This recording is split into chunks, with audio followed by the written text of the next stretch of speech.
બેસો બેસો.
ઓમ ઓમ.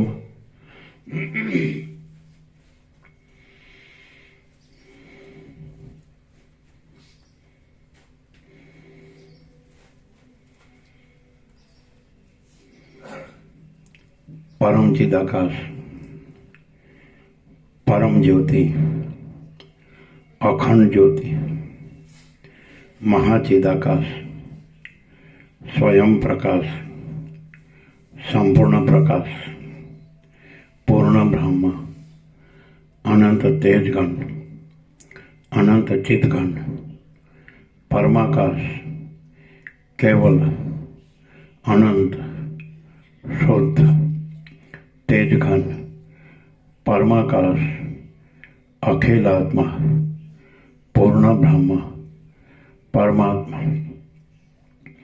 परम चिदाकाश, परम ज्योति, अखंड ज्योति, अनंत पूर्ण परम चिदाकाश, परम शांति, स्वयं सिद्ध, स्वयं प्रकाश, स्वयं पूर्ण स्वस्वरूप, यही सब कुछ है, इसके सिवा कुछ नहीं है। शून्यभास, अनंत कोटि, महाकल्पो है ही नहीं। महाचिदाकाश, स्वयं प्रकाश, संपूर्ण प्रकाश, महाचिदाकाश ज्योति, अनंत अखंड अभेद, महाचिदाकाश ज्योति, महातत्व, महासामान्य, महाचिदाकाश, स्वसंवेद्य, सहज निर्विकल्प, महाचिदाकाश, परम कैवल्य, परम शांति, परम चिदाकाश, अनंत पूर्ण निरपेक्ष सत्य, अनंत संपूर्ण अपरिघ निर्भ्रांत निरपेक्ष। वशिष्ठराम स्थिति प्रकरण राउंड 41मो राउंड।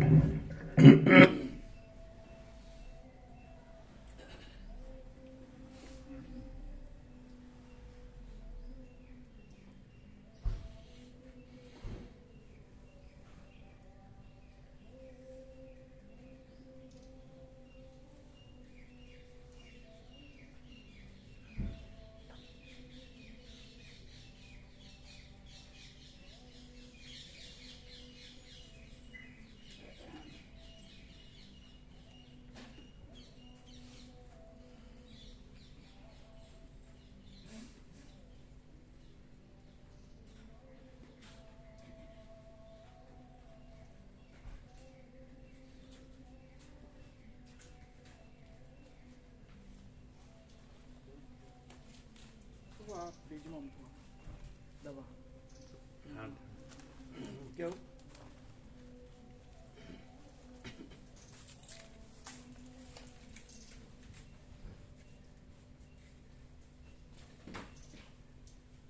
પાછળ મૂકજો. સાંભળો, જે ચાલુ છે એની પાછળ.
आद्य परब्रह्म सद्गुरु देव की जय। ओम श्री परमात्मने नमः। सद्ग्रंथों शिरोमणि श्री योग वासिष्ठ महारामायण स्थिति प्रकरण सर्ग 36मो पेज नंबर 482 पेज नंबर 482 सर्ग 36मो चैतन्य स्वरूपનું વર્ણન। આ 36મા સર્ગમાં ચૈતન્ય સર્વમાં રહેલું હોવા છતાં પણ કોઈથી સંલગ્ન નથી અને સર્વ પદાર્થોની સ્થિતિ ચૈતન્યની સ્થિતિથી જુદી નથી એમ નિરૂપણ કરવામાં આવશે। રામ બોલ્યા, હે બ્રહ્મન, પરમાત્મા સર્વ દ્રશ્યોથી રહિત છે। તેમાં આવું આ જગત જે પ્રકારથી રહ્યું છે તે ફરીવાર પણ મને કહો, એટલે મને બોધની વૃદ્ધિ થાય। વશિષ્ઠ બોલ્યા, જેમ જળમાં ભવિષ્ય તરંગો અસ્ફુટ રીતે રહ્યા છે અને પોતાની જુદી સત્તાથી રહિત હોવાને લીધે નથી પણ રહ્યા, તેમ પરબ્રહ્મમાં આ સૃષ્ટિઓ અસ્ફુટ રીતે રહેલી છે અને પોતાની જુદી સત્તાથી રહિત હોવાને લીધે નથી પણ રહી। વશિષ્ઠ બોલ્યા, જેમ જળમાં ભવિષ્ય તરંગો અસ્ફુટ રીતે રહ્યા છે અને પોતાની જુદી સત્તાથી રહિત હોવાને લીધે નથી પણ રહ્યા, તેમ પરબ્રહ્મમાં આ સૃષ્ટિઓ અસ્ફુટ રીતે રહેલી છે અને પોતાની જુદી સત્તાથી રહિત હોવાને લીધે નથી પણ રહી। જેમ આકાશ સર્વદા રહ્યું હોવા છતાં પણ સૂક્ષ્મ હોવાને લીધે પ્રતીત થતું નથી, તેમ અંશોથી રહિત ચૈતન્ય તત્વ સર્વમાં વ્યાપક હોવા છતાં પણ પ્રતીત થતું નથી। જેમ આકાશ સર્વદા રહ્યું હોવા છતાં પણ સૂક્ષ્મ હોવાને લીધે પ્રતીત થતું નથી, તેમ અંશોથી રહિત ચૈતન્ય તત્વ સર્વમાં વ્યાપક હોવા છતાં પણ પ્રતીત થતું નથી. ઢંકાયેલા અથવા ખુલ્લા સ્ફટિકમાં રહેલું પ્રતિબિંબ જેમ સત્ય કહેવાય એમ પણ નથી અને અસત્ય કહેવાય એમ પણ નથી, તેમ આત્મામાં રહેલી આ સૃષ્ટિ સત્ય કહેવાય એમ પણ નથી અને અસત્ય કહેવાય એમ પણ નથી. ફરીથી.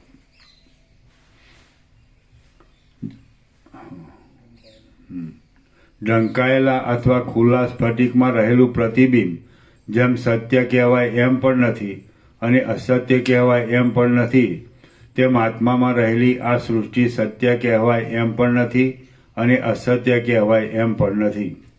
આકાશમાં રહેલા વાદળાનો આધાર આકાશ જ છે, પણ જેમ તેમને આકાશને સ્પર્શ નથી, તેમ ચૈતન્યમાં રહેલી સૃષ્ટિઓનો આધાર ચૈતન્ય જ છે, પણ તેમને ચૈતન્યનો સ્પર્શ નથી. ફરીથી. આકાશમાં રહેલા વાદળાનો આધાર આકાશ જ છે, પણ જેમ તેમને આકાશને સ્પર્શ નથી, તેમ ચૈતન્યમાં રહેલી સૃષ્ટિઓનો આધાર ચૈતન્ય જ છે, પણ તેમને ચૈતન્યનો સ્પર્શ નથી. હે રામ, સૂર્યના કિરણો સર્વમાં પહોંચેલા હોવા છતાં પણ જેમ જળમાં જ પ્રતિબિંબિત થાય છે, તેમ ચૈતન્ય સર્વમાં રહેલો હોવા છતાં પણ પ્રાણીઓના શરીરોમાંથી જીવરૂપે પ્રતિબિંબિત થાય છે. એ મહાચૈતન્ય સઘળા સંકલ્પોથી રહિત છે,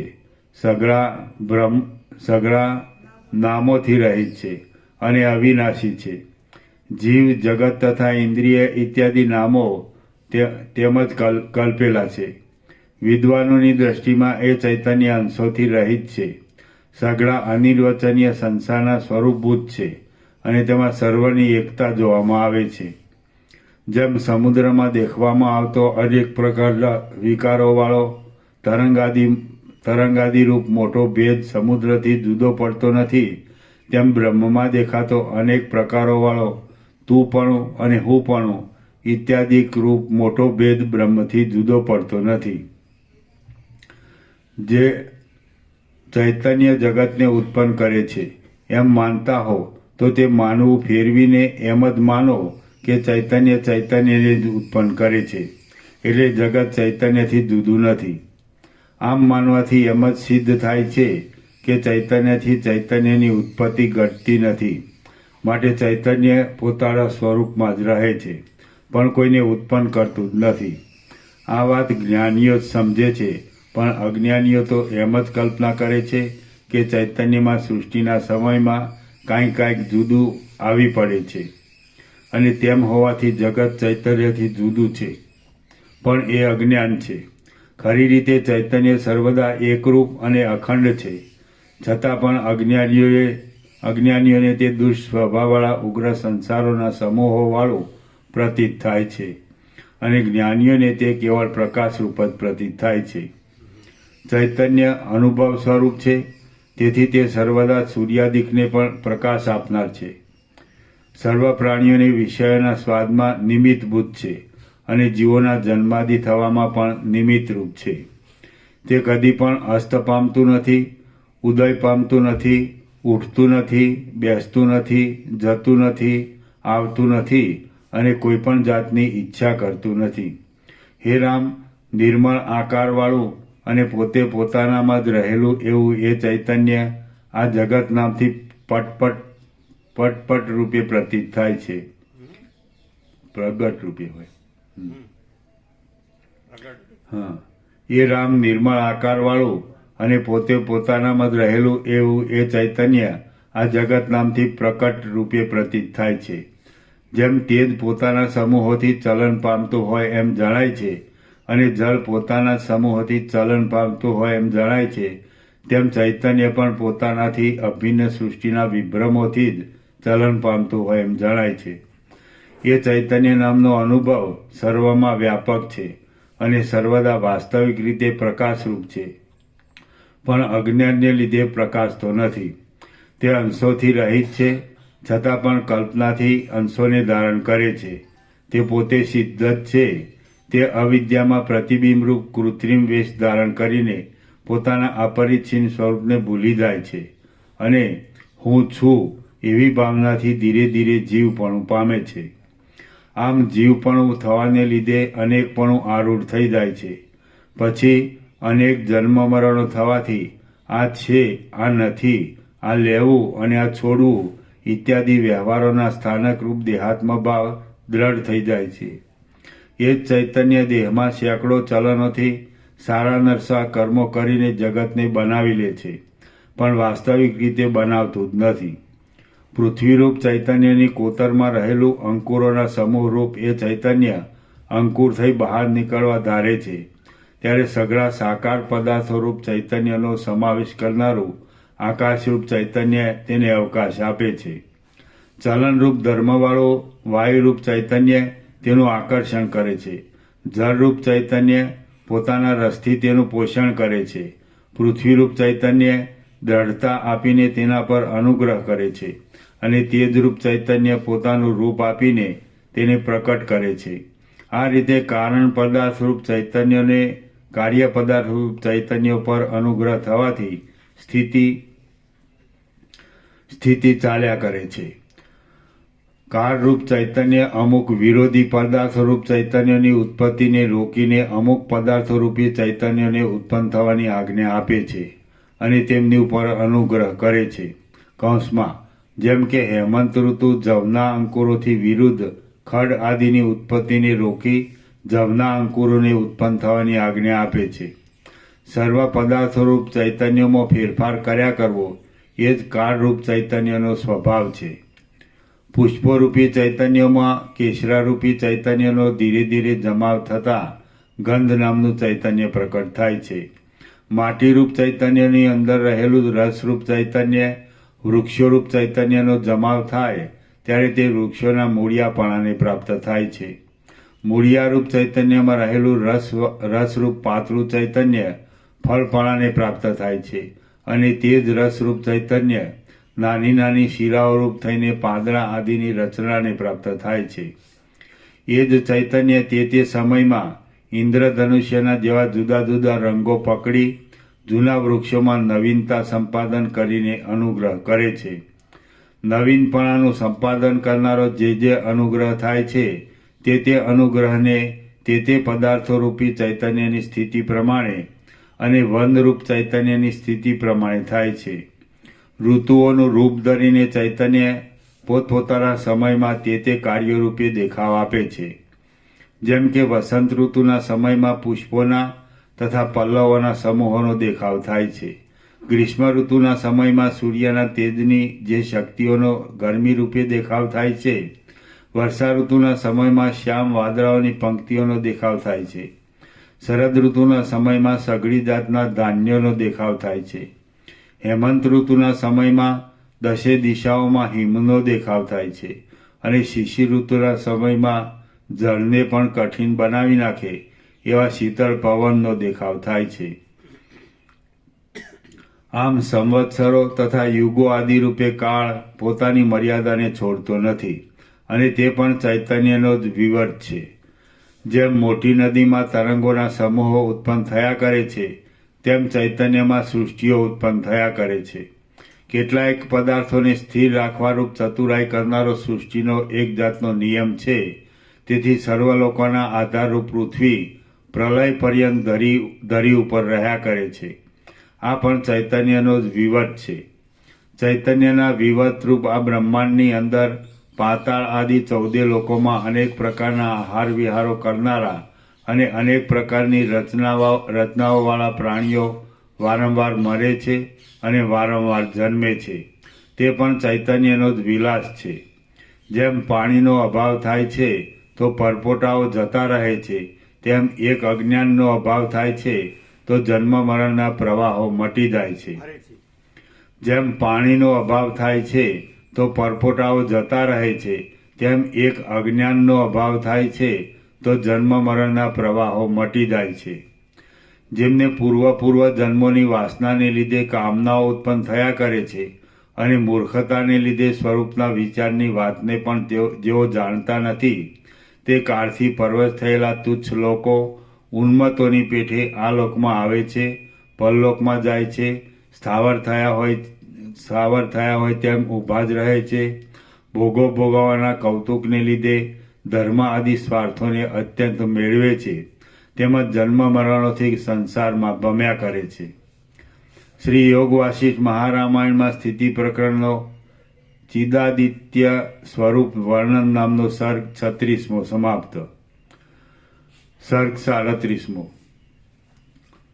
બોધ, અકામતા તથા કર્મરહિતતાથી આત્માની સ્વરૂપ સ્થિતિ. આ 37મા સર્ગમાં અવિદ્યા, કામ તથા કર્મો એમનાથી આત્માનું આત્માપણું થયું છે અને બોધથી, અકામપણાથી તથા કર્મરહિતપણાથી આત્માને સ્વરૂપ સ્થિતિ પ્રાપ્ત થાય છે એમ કહેવામાં આવશે. ફરીથી આ 37મા સર્ગમાં અવિદ્યા, કામ તથા કર્મો એમનાથી આત્માનું આત્માપણું થયું છે અને આત્માનું આત્માપણું અનાત્મા પણ.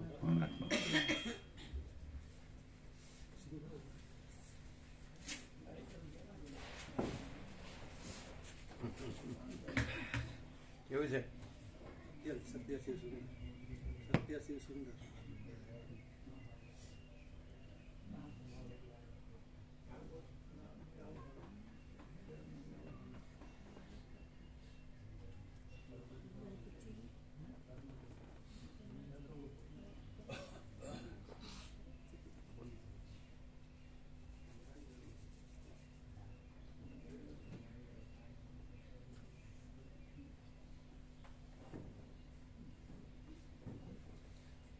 થોડા પાછળ આવો એટલે બધાને વંચાય.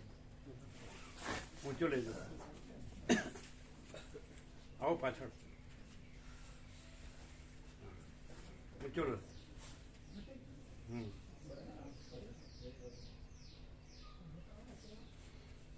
વંચાય છે કોદર પ્રભુ, ધનજી પ્રભુ.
કેવું છે મામા પ્રભુ?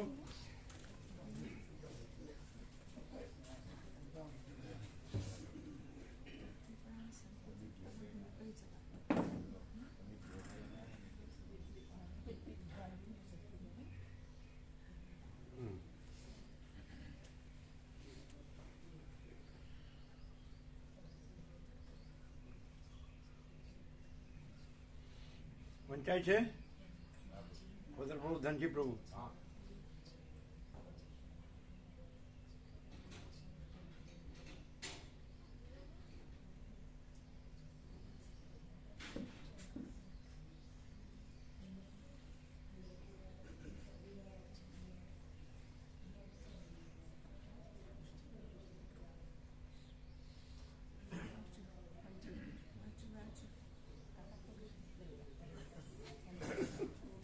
કેમ આંખો ફાટી ગઈ?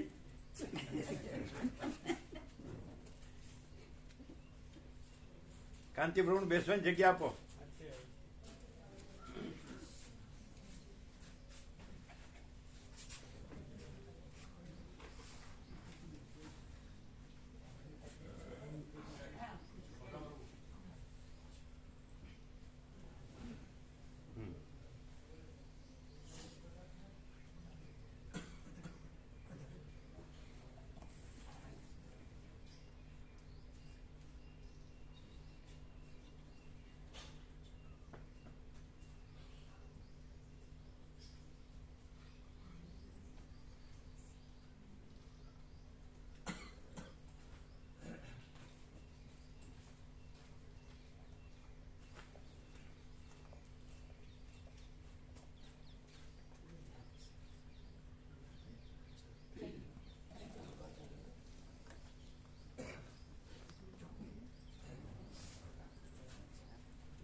કેવા છે મામા પ્રભુ?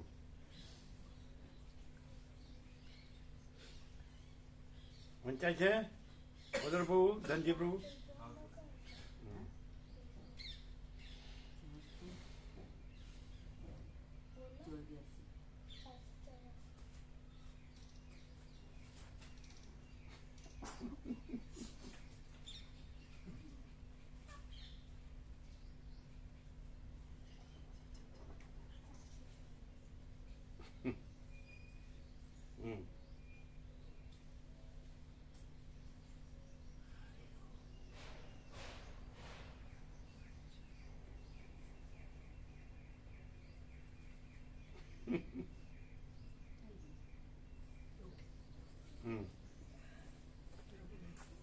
થઈ ગયા ને?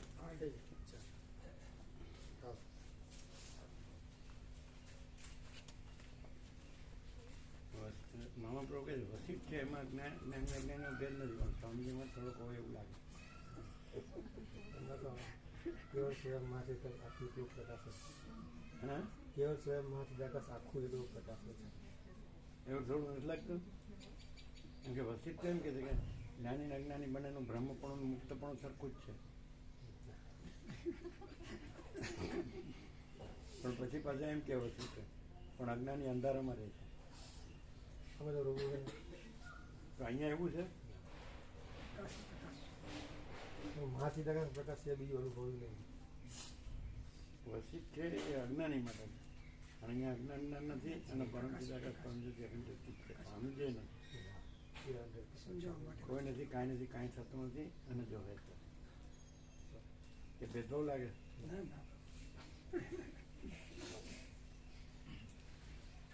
પાછા પોતે એવું કબૂલે છે કે અખંડ 90 દિવસ 3 મહિના રહે ને તો આખો ફૂલ પ્રકાશ છે એવો જ રહે, બીજું રહે જ નહીં. કાંઈ ભ્રમ, આ ભ્રમ થયો છે કે હું આ છું જગત છે તો એ કશું છે જ નહીં, એવું ક્લિયર થઈ જાય. પછી પોતે કે છે હવે આપણે રાહ જોઈએ.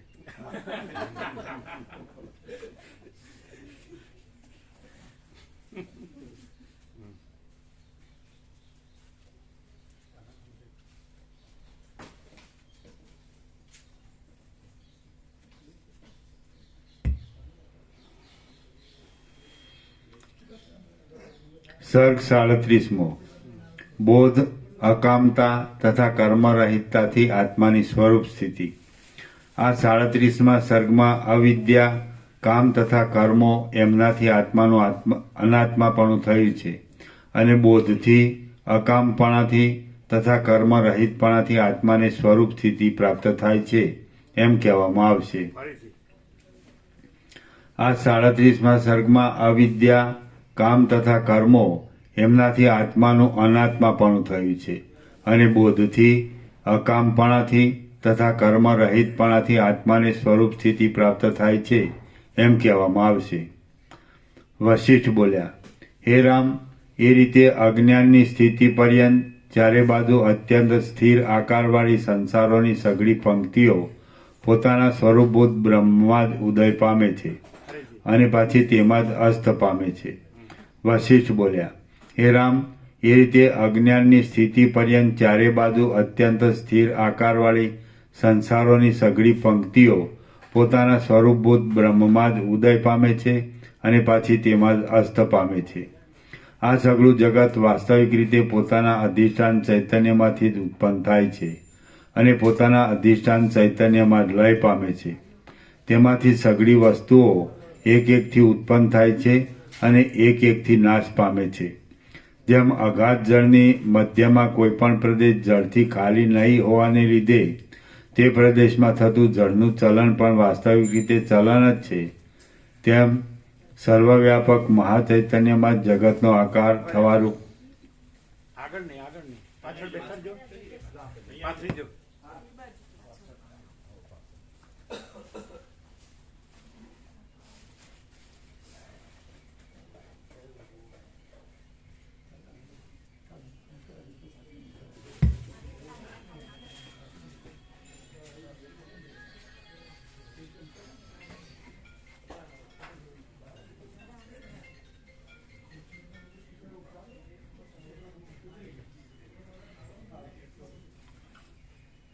આ સઘળું જગત વાસ્તવિક રીતે પોતાના અધિષ્ઠાન ચૈતન્યમાંથી જ ઉત્પન્ન થાય છે અને પોતાના અધિષ્ઠાન ચૈતન્યમાં લય પામે છે.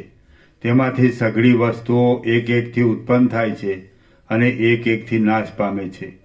જેમ અગાધ જળની મધ્યમાં કોઈ પણ પ્રદેશ જળથી ખાલી નહીં હોવાને લીધે તે પ્રદેશમાં થતું જળનું ચલન પણ વાસ્તવિક રીતે ચલન જ છે, તેમ સર્વવ્યાપક મહાચૈતન્યમાં જગતનો આકાર થવારૂપ જે ચલન જોવામાં આવે છે ચલન જ છે ને, જળ જ છે.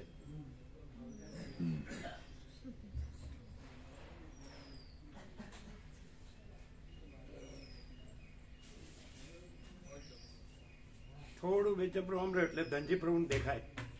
બેચા પ્રભુની ખુરશી એમ નહીં, બેચા પ્રભુની ખુરશી આમ લ્યો એટલે ધનજી પ્રભુ ને ધનજી પ્રભુ દેખાય છે.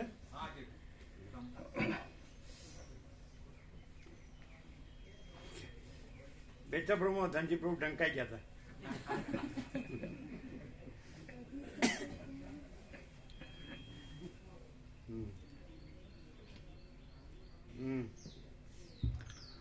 જેમ અગાધ જળની મધ્યમાં કોઈ પણ પ્રદેશ જળથી ખાલી નહીં હોવાને લીધે તે પ્રદેશમાં થતું જળનું ચલન પણ વાસ્તવિક રીતે જળ જ છે, તેમ સર્વવ્યાપક મહાચૈતન્યમાં જગતનો આકાર થવારૂપ જે ચલન જોવામાં આવે છે તે પણ વાસ્તવિક રીતે અચલન જ છે. નહીં, ચૈતન્ય જ છે.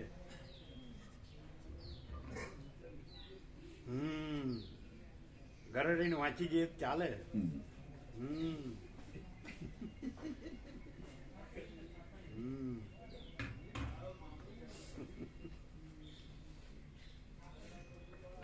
જેમ અગાધ જળની મધ્યમાં કોઈ પણ પ્રદેશ જળથી ખાલી નહીં હોવાને લીધે તે પ્રદેશમાં થતું જળનું ચલન પણ વાસ્તવિક રીતે જળ જ છે, તેમ સર્વવ્યાપક મહાચૈતન્યમાં જગતનો આકાર થવારૂપ જે ચલન જોવામાં આવે છે તે પણ વાસ્તવિક રીતે ચૈતન્ય જ છે. કારણરૂપ કે કાર્યરૂપ જે કાંઈ જગત જોવામાં આવે છે તે મહાચૈતન્ય જ જોવામાં આવે છે. કારણરૂપ કે કાર્યરૂપ જે કાંઈ જગત જોવામાં આવે છે તે મહાચૈતન્ય જ જોવામાં આવે છે. જેમ નિરાકાર આકાશમાં સૂર્યની ગરમીને લીધે જાજવાની નદીઓ જોવામાં આવે છે, તેમજ મહાચૈતન્યમાં સ્વભાવને લીધે આ સઘળી સૃષ્ટિઓ જોવામાં આવે છે.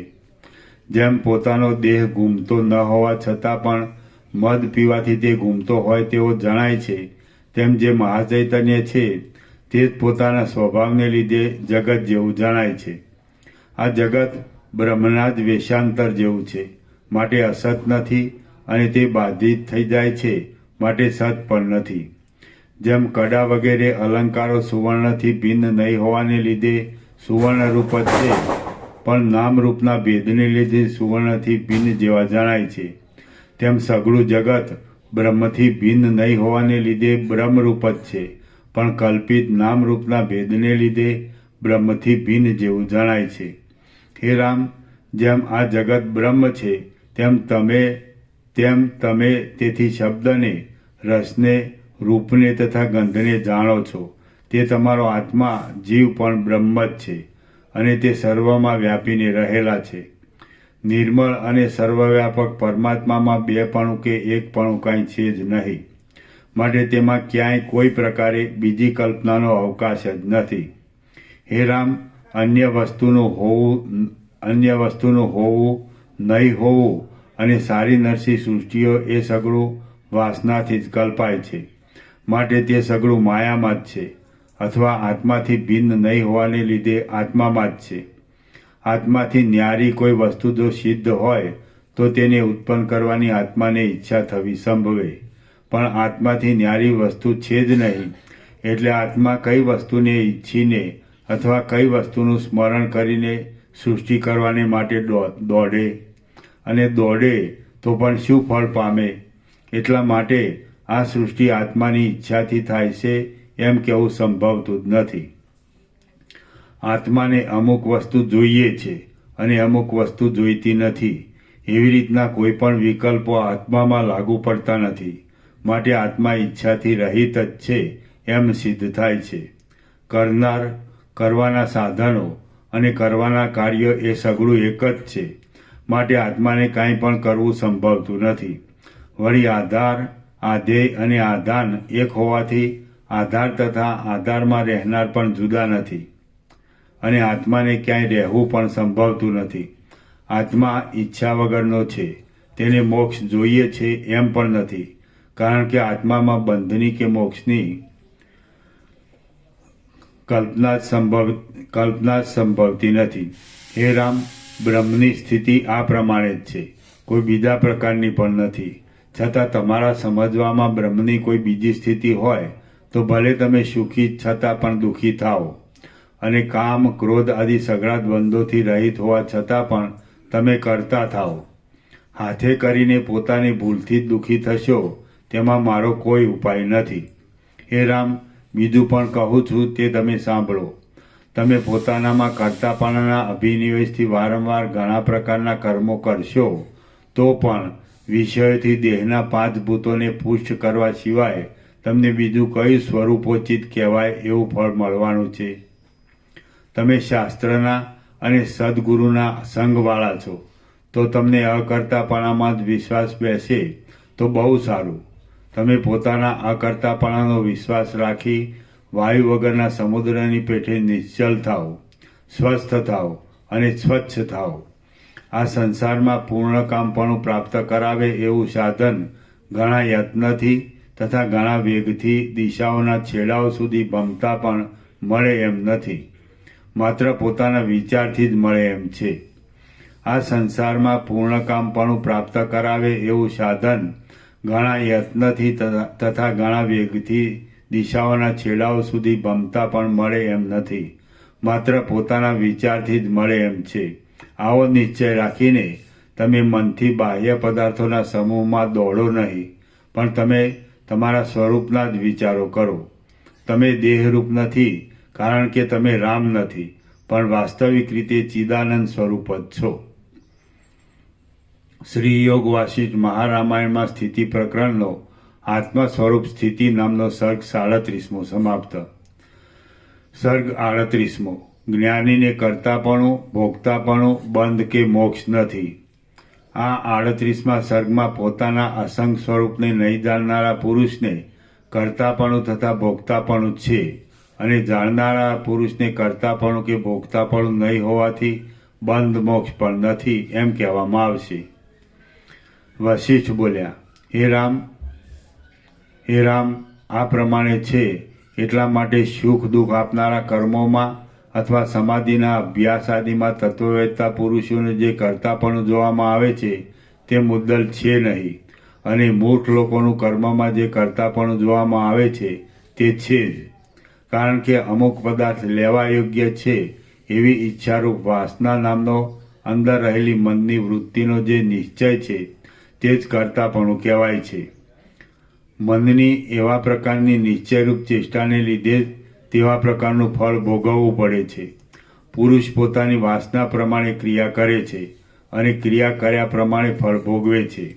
માટે જો વાસનાથી ક્રિયા કરવામાં આવે તો જ કરતાપણું થાય છે, અને કરતાપણું હોય તો જ ભોગતાપણું થાય છે એવો સિદ્ધાંત છે. કહ્યું છે કે પુરુષ શરીરથી ક્રિયા કરતો હોય કે ન કરતો હોય તો પણ મનમાં જે વાસના હોય તે પ્રમાણે તેને સ્વર્ગમાં કે નરકમાં ફળ ભોગવવું પડે છે. આમ હોવાથી જેમણે આ આત્મતત્વ જાણ્યું નથી એવા પુરુષો ક્રિયા કરતા હોય કે ન કરતા હોય તો પણ તેઓ વાસનાવાળા હોવાને લીધે તેમને કરતાપણું છે. પણ તત્વવેત્તાઓ તો વાસના વગરના જ હોય છે, તેથી તેમને કરતાપણું નથી. જેણે તત્વ જાણ્યું હોય એવા પુરુષની વાસના શિથિલ થઈ ગયેલી હોય છે. એટલા માટે તે પુરુષ ક્રિયા કરતો હોય તો પણ તે ક્રિયાના ફળનું અનુસંધાન કરતો નથી. તત્વવેત્તા પુરુષ તો આસક્તિ વગરની બુદ્ધિવાળો હોવાને લીધે કેવળ શરીરનું ચલન માત્ર કરે છે, અને તેમ કરતાં કદાચ તે ચલન કર્મનું ફળ થાય તો પણ આ સઘળું કર્મફળ આત્મા જ છે એમ સમજીને તેનો અનુભવ કરે છે. માટે એવો પુરુષ ક્રિયા કરતો હોય છતાં પણ અકર્તા છે, અને આસક્તિવાળો અજ્ઞાની પુરુષ તો ક્રિયા ન કરતો હોય તો પણ મનમાં વાસનાવાળો હોવાને લીધે કરતા જ છે. મન જે કામ કરે તે જ કામ કર્યું કહેવાય છે, અને મન જે કામ ન કરે તે કામ ન કર્યું કહેવાય છે. એટલા માટે મન જ કરતા છે, દેહ કરતા નથી. સંસાર ચિત્તથી જ આવેલો છે, ચિત્તમય જ છે, ચિત્ત માત્ર જ છે અને ચિત્તમાં જ રહ્યો છે. એવા જ્ઞાનથી તત્વવેત્તા પુરુષને વિષયો તથા વાસના એ સગળું ઉપશાન થયેલું જ હોય છે. એટલા માટે તત્વવેત્તા પુરુષ પોતે એકલો જ છે, પણ વાસનાના સંબંધવાળો નથી. જેમ ઝાંઝવાનું પાણી વર્ષા ઋતુમાં લીન થઈ જાય છે અને હિમનો કણ પ્રચંડ તડકામાં લીન થઈ જાય છે, તેમ આત્મવેત્તાઓનું મન પરમ શાંતિ પામીને બ્રહ્મમાં જ લીન થઈ જાય છે. ફરીથી જેમ ઝાંઝવાનું પાણી વર્ષા ઋતુમાં લીન થઈ જાય છે અને હિમનો કણ પ્રચંડ તડકામાં લીન થઈ જાય છે, તેમ આત્માવેત્તાઓનું મન પરમ શાંતિ પામીને બ્રહ્મમાં જ લીન થઈ જાય છે અને બ્રહ્મપણાથી જ રહે છે. જ્ઞાની પુરુષનું સ્થિર થયેલું મન વિષયોના આનંદવાળું હોતું નથી, સ્વરૂપના આનંદથી રહિત હોતું નથી, ચંચળ હોતું નથી, પાષાણ આદિની પેઠે જડ પણ હોતું નથી, છે એમ પણ જણાતું નથી, નથી એમ પણ જણાતું નથી, અને એ સ્થિતિઓમાંની કોઈ સ્થિતિઓની સંધિમાં છે એમ પણ કહી શકાતું નથી. જેમ હાથી નાના ખાબોચિયામાં ખૂંચી જતો નથી, તેમ જ્ઞાનીનું મન આ વાસનામય તુચ્છ સંસારમાં ખૂંચી જતું નથી. મૂર્ખનું મન તો વિષયની રચનાને દેખે છે, પણ આત્મતત્વને દેખતું જ નથી. આ વિષયમાં એક બીજું દ્રષ્ટાંત કહું છું, તે તમે સાંભળો. જેના મનમાં ખાડામાં પડવાની વાસના લાગી રહી હોય છે, તે માણસ ખાડામાં ન પડ્યો હોય તો પણ અને શયનમાં સૂતો હોય છતાં અથવા આસન પર બેઠો હોય છતાં પણ ખાડામાં પડવાના દુઃખનો અનુભવ કરે છે. જ્ઞાની માણસ સાક્ષાત ખાડામાં પડતો હોય તો પણ પોતાનું મન અત્યંત શાંત હોવાને લીધે શૈયાના તથા આસનના સુખનો અનુભવ કરે છે. આ બે માણસોમાં પહેલો માણસ પોતે ખાડામાં પડવાનો અકર્તા છે, છતાં પણ મનને લીધે ખાડામાં પડવાનો કર્તા બન્યો છે. ત્યારે બીજો માણસ ખાડામાં પડવાનો કર્તા છે, છતાં પણ મનને લીધે ખાડામાં પડવાનો અકર્તા બન્યો છે. માટે પુરુષનું પોતાનું મન જેવું હોય તેવો તે થઈ જાય છે, એવો સિદ્ધાંત છે. હે રામ, આ પ્રમાણે છે. એટલા માટે તમે કોઈ ક્રિયા કરો કે ન કરો તો પણ તમારા મનને સર્વદા આસક્તિ રહિત જ રાખજો. આત્મતત્વથી ન્યારું બીજું કાંઈ છે જ નહીં કે તેમાં આસક્તિ રાખવી સંભવે. તમે તમારા ચિત્તની શુદ્ધિના પ્રભાવથી એમ જ સમજો કે જે કાંઈ આ જગત સંબંધી છે તે સઘળું આભાસ માત્ર જ છે.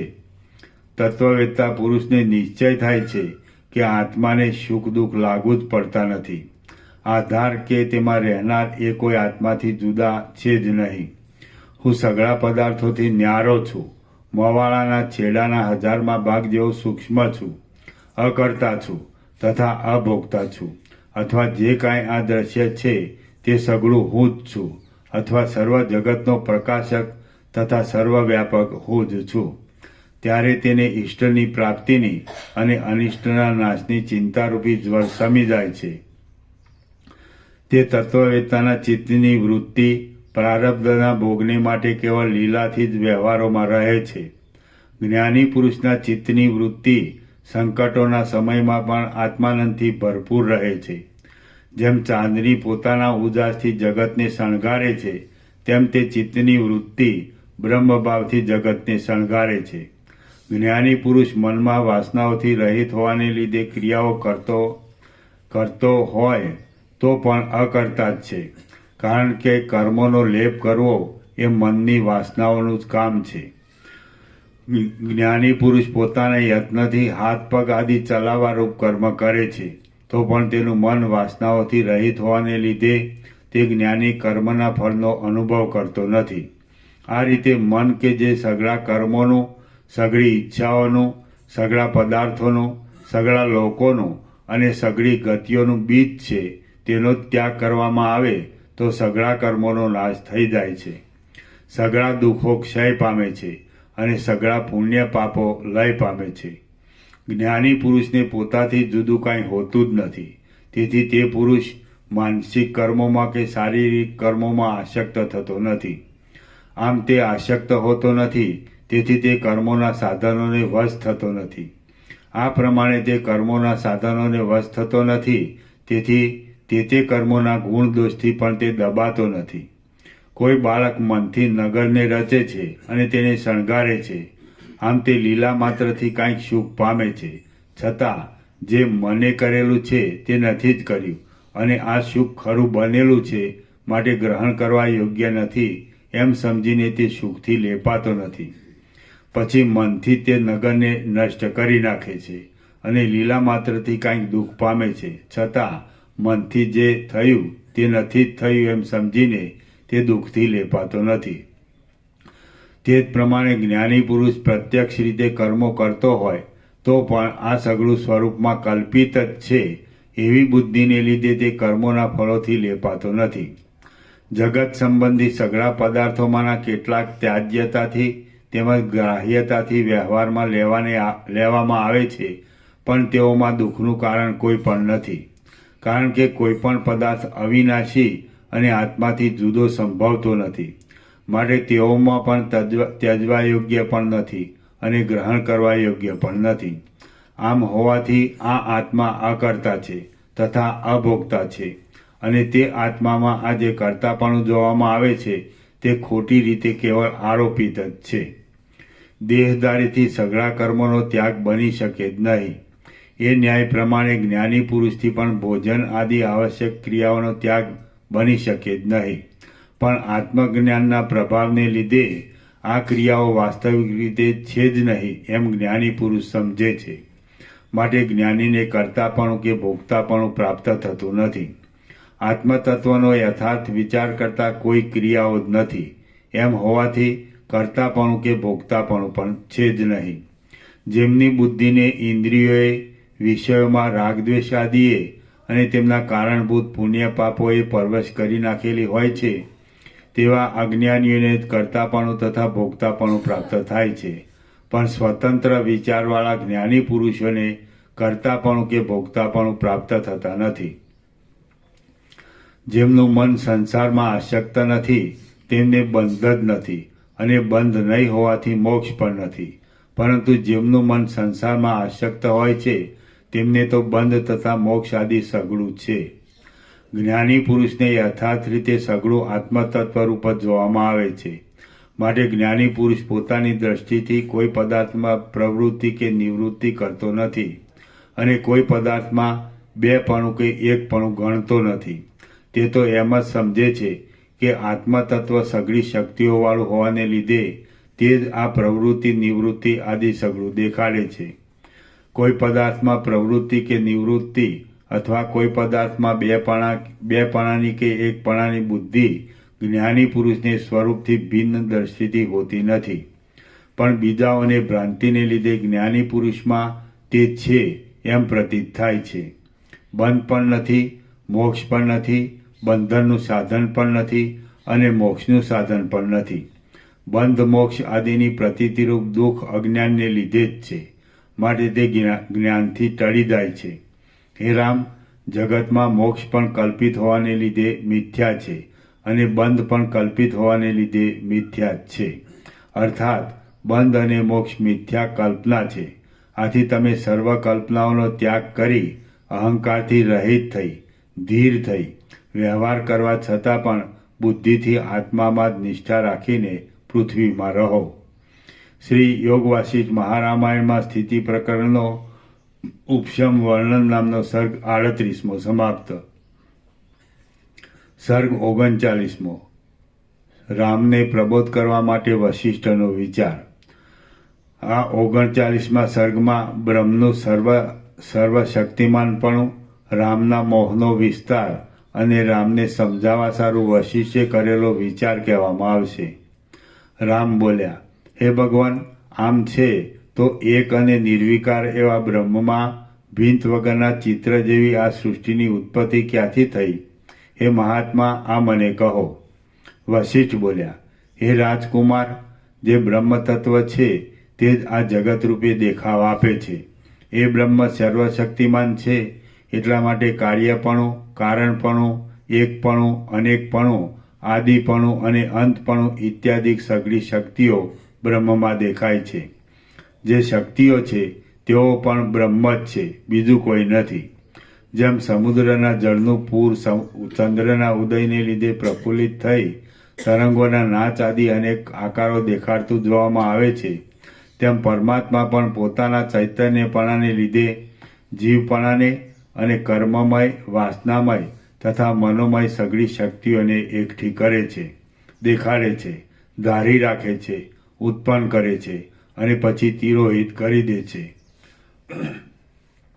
સઘળા જીવોની, સઘળા દેખાવોની અને સઘળા પદાર્થોની ઉત્પત્તિ સર્વદા બ્રહ્મથી જ થયા કરે છે.